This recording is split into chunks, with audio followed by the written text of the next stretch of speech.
सांगलीत गुढीपाडव्याच्या निमित्ताने पारंपरिक वैभवाची दिमाखदार शोभायात्रा।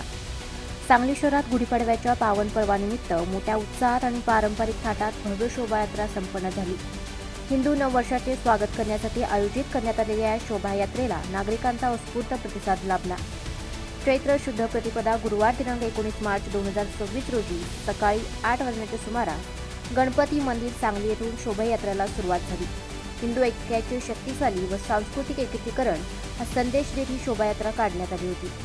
शोभायात्रेत पारंपरिक वेशभूषेत सजलेले युवक युवती, महिलांनी उभारलेल्या आकर्षक गुढ्या, ढोल ताशांच्या गजरात निघालेले पथक तसेच विविध सांस्कृतिक देखावे यामुळे वातावरणात उत्साहाने भारावून गेले होते। महाराष्ट्रातील पारंपरिक खेळ व वाद्यांचे सादरीकरण हे या शोभायात्रेचे प्रमुख आकर्षण ठरले। भगवान श्रीरामांच्या प्रतिमेसह धार्मिक आणि सांस्कृतिक वारशाचे दर्शन घडवणारे देखावे नागरिकांचे लक्ष वेधून घेत होते। शोभायात्रेच्या माध्यमातून एकत्र येऊया, आपली संस्कृती जपूया हा संदेश देण्यात आला। सांगलीकरांनी मोठ्या संख्येने उपस्थित राहून या उत्सवात सहभाग नोंदवला आणि पारंपरिक वारसा जपण्याचा संकल्प व्यक्त केला। गुढीपाडवा हा सण केवळ नववर्षाची सुरुवात नसून आपल्या संस्कृतीची ओळख आणि एकात्मतेचे प्रतीक असल्याचे या शोभायात्रेतून अधोरेखित झाले। या दिमाखदार आयोजनामुळे सांगलीत गुढीपाडव्याचा सण उत्साहात आणि सांस्कृतिक अभिमानाने साजरा करण्यात आला।